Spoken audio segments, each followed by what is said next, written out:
ตัวเห็ดผู้เดียวเลยแต่เช้าพูผู้เดียวแล้วคุ้มไปแต่เช้าพุ่น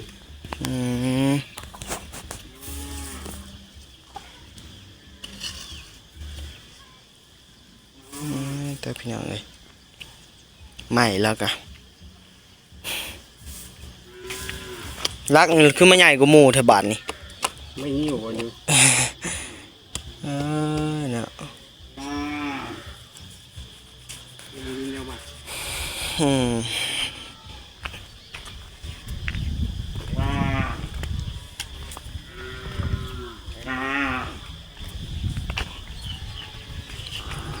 ต้องบักยักกบบ่โอ้ยเขานี่ดืบนี่จักโตนะฮะ2 ตัวเขาดืบนี่นะ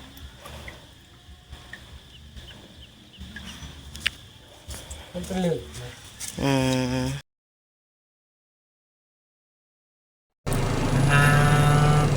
ก็พี่น้องเลยวันนี้มาหอนมือนี่ก็ได้ทางอาจเป็นเห็ดลักหัวเลยเด้อพี่น้องเลยเห็ดลักหัวใจดินเพิ่นพี่น้องเลยทางอาจเห็ดขมุกขมุมผู้เดียวเพิ่นมือนี่วันนี้ก็อาจจะได้ลงมาเด้อพี่น้องเลยฝนตกบนทางแต่แห้งอาจจะลงมาได้พี่น้องเลยเมื่อวานนี่บางนี้ก็ขี่รถจักรมาบ่ได้เลยเมื่อวานนี่พี่น้องเลยบนทางแบบเพื่อนแห้งเมื่อวานนี่มื้อนี้บางนี้ก็ขี่รถใหญ่มามื้อนี้บนทางมันพอแห้งแน่พี่น้องเลยตัวพี่น้องแห่อัดแล้วก็ได้ เห็นหลังหัวผู้เดียวแล้วพี่น้องจากทางบุคำมันไปใส่เห็นขี่รถจักรไปกินนี่กายกันออกไปพี่น้องเลยวันนี้ขอกราบทักทายสบายดีเด้อพี่น้องมาทุกคนเนาะมื้อนี้ก็มาพบมาพ่อกับช่องบ่าวนิวชาแนลคือเก่าพี่น้องเลยมื้อนี้ก็มาอัปเดตเบิ่งทาง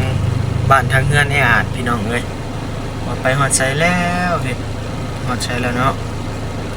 มื้อนี้เพิ่นก็มานิวมาเบิ่งเห็นเพิ่นเฮ็ดรับหัวพี่น้องเลยเอาไปเบิ่งนำกันเด้อพี่น้องตัวพี่น้องไม่อาจเป็นเห็ดผู้เดียวเลยมือนี่เห็ดหลักหัวทางเฮือนเราตัว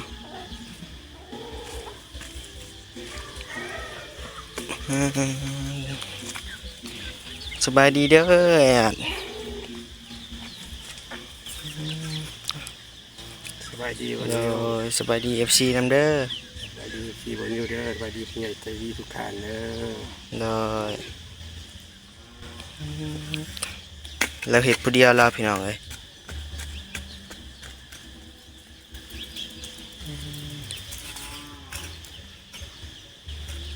มีคนมาหลายอยู่บ่มือนี่บ่หลายไปได้4-5 คนมื้อนี้ไอเตี้ยงเข้ามาอะไรบ่บ่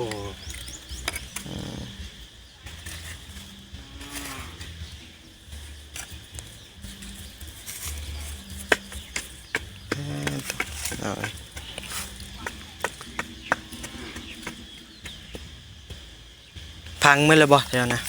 พังไปแล้วแล้วจะรักเดียวสุดท้ายบ่นี่โดยตัวเห็ดผู้เดียวเลยแต่เช้าพูผู้เดียวแล้วคุ้มไปแต่เช้าพุ่น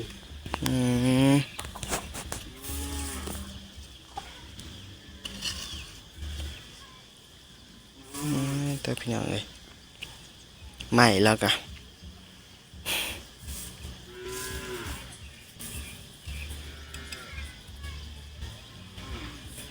วันนี้เขาออกมาบ่โดยเนี่ยลักหัวคือบ่สึงกันบ่นี่เขียกคือบ่ไปหาเชือกมาดึงเนี่ยมีเชือกดึงโดยเบิ่งก็พี่น้องเอ้ยผู้เพิ่นขุดก็ได้บ่สึงกันโอ้ยเนาะนอกรักไม่หิวตัวเดียวนี่แหละฮะนอกรักเดียวรักไม่หิวตัวเดียวนี่ออกหมดแหละ นี่สมมุติเอาตามแล้วหายเทิงบัดนี้หายลุ่มมันเอี้ยวเขาน้อยหนึงพี่น้องเอ้ยเพิ่นก็เอี้ยวเขาน้ำมันอีกพี่น้องเอ้ย เอี้ยวแล้วหัวเขานำกันอีก เออเงียบเงาเนาะมื้อนี้ทางเขาไทยนากับเช่าเลยบ่แล้วแหละเขาไทยนาตะกร้าเนาะ ใช้ตะกร้าไว้ซื้อ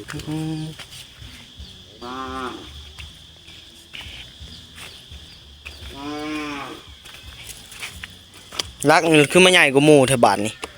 ไม่หิ้ววันนี้ เนาะ เดี๋ยวมา อืม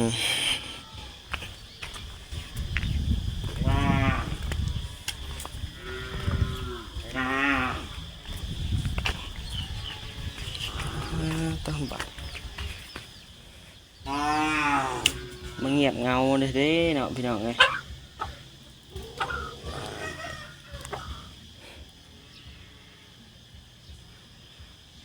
กินข้าวกินน้ำแล้วบ่อ่ะ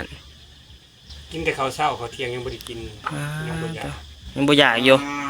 เลย จดจักโมงเลยเนี่ยยังบ่อยากเข้าเที่ยงอยู่ 3 โมง แม่งอ่ะ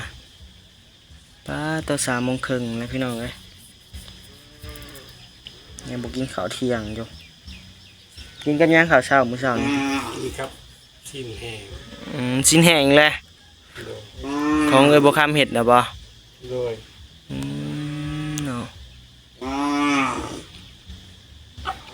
ทางชวนดินก็บ่ชวนเนาะมื้อนี้เนาะ ดินมันเหนียวมันติดส่วนติดจกมันบ่ไหวไหวก่อน ถ้ามันแห้งบ่แล้วเนาะ มื้ออื่นคือสิได้ส่วน เลยยังคือแลนเลยมอนะพี่น้องแลนนี้ยังเด้เนาะบัดนี้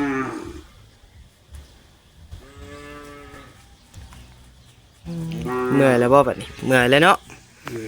แต่เช้า ปล่อยเฮ็ดไป โดยเพิ่นเฮ็ดหยังอะนะขุดจิหล่อบ่พวกพี่น้องเอ้ย คือสิแม่ ขุดจิหล่อเลยเนาะ ถ้าลูกคุดที่รอเนาะ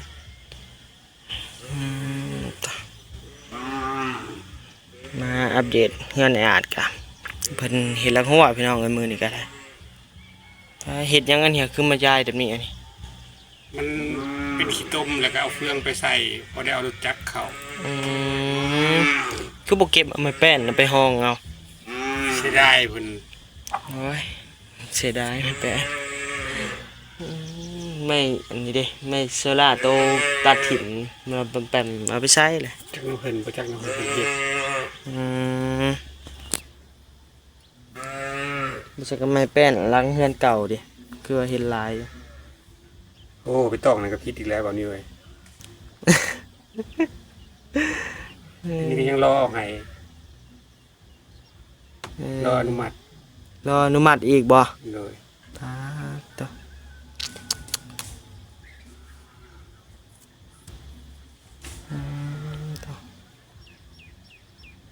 รอทางเอโบคัมอนุมัติบ่ เลย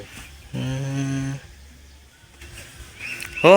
ได้พับเบอร์แบงค์ใหม่บ่นะ ของมันว่าพัดไส้เพิ่นเอามาให้สาก เอามายืมก่อนบ่ เอามาให้สากมาให้ยืมบ่ได้สากโทรศัพท์20,000 โอ้เนาะก็เดียวได้เบาพันไซเบิกของใหม่ให้พี่น้องเอ้ย เพิ่นเอามาให้ยืม โดย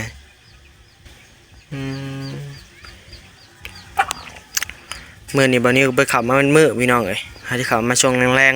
ๆคาเวียอยู่ทางพุ่นแหละทางซิโนทางบ้านพุ่นแหละ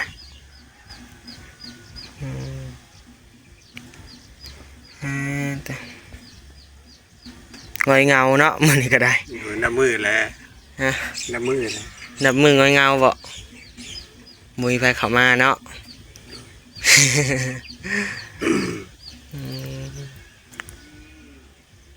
มีไผแน่เข้ามามื้อนี้ มีเบาพัดไส้แล้วก็เบาต้าสาวบุญ เท่านะ โดย 4 คนเนาะรวมมานิวนำ โดย แล้วเรียบร้อยทั้งหัวแล้วก็ขุดเสาพังเสายังเหลือแต่เห็ด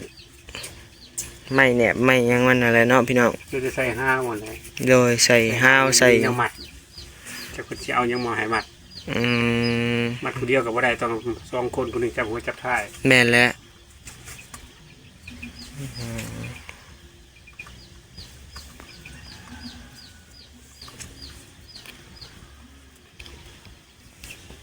ทางเบื้องหลังยังบ่ได้เฮ็ดเนาะ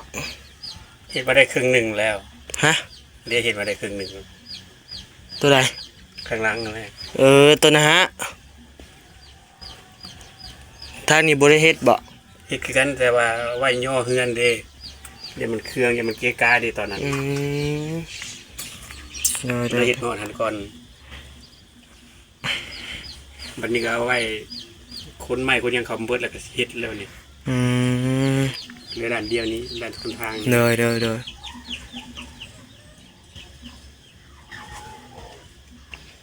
เป็นจังไดมื้อใดลงมือเฮ็ดอันเกย ยังบ่ฮู้นำบ่เตียงเพิ่นเด้อ ยังบ่ ต้องถามบ่เตียง เออเอากบบ่ตัวพี่น้องเอ้ยเอากบอยู่น้ำสั่งพี่น้องระวังตกเด้บักน้อยเอ้ย มันเข่าเนี่ยมันยัก กบบ่ อืมโอ้ยมันเข่านี่ดืบนี่ จักโตนะฮะ 2 ตัว เออ เขาดืบนี่นะ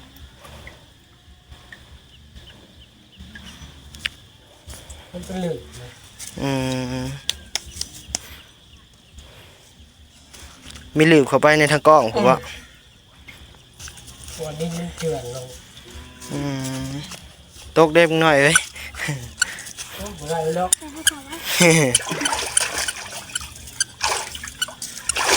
ขึ้นได้บ่โอ้ขึ้นได้เชยพี่น้องเลย ไปมือวันนี้ อาบน้ำจับ ได้อยู่บ่จิรอโอ้ วันนะขุด ได้เด้เนาะพี่น้องเลย โอ้ยมันจะใช่ไหมวะไป คุบเอา อาบน้ำต้ม ไปบัดนี้ไปก็พี่น้องเพิ่นลงไปขุบเอากบเอาเกิบเด้ซะนี่เกิบคุบเอาซะเด้อเพิ่นงมเอากบพี่น้องเอ้ยบ่ได้ซับหมดนี้ก่อน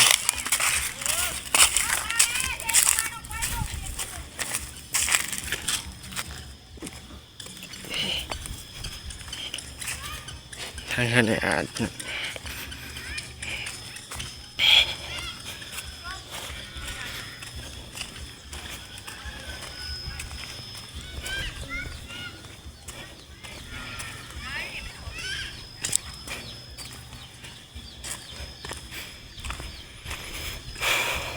เนาะไม่ยังก็ยังบ่ได้ย้ายซ้ำพี่น้องเอ้ยหอนยามหายยามหน้าแหละยังบ่ย้ายไม้ซ้ำ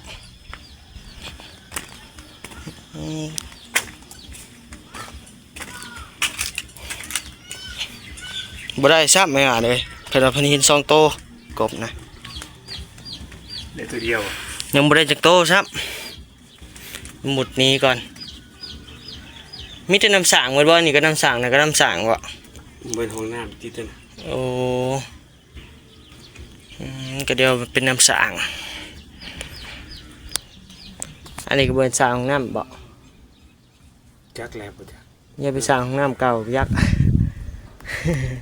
ห้องน้ำบ่เลิกปานนั้นที เห็นว่าเนาะ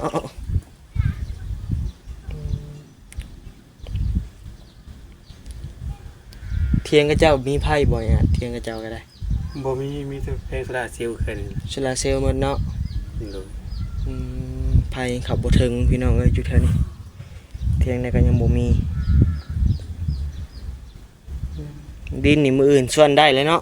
แห้งทันอยู่ดอกเนาะ เลย ส่ว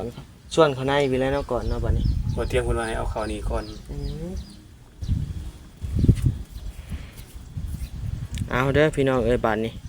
บ่นิวก็สิได้ขอลาจบคลิปก่อนเด้อพี่น้องเอ้ยขอบใจ FC ทุกท่านที่ได้เข้ามาติดตามช่องบ่นิวมารับชมช่องบ่นิวก็ขอบคุณขอบใจเด้อพี่น้อง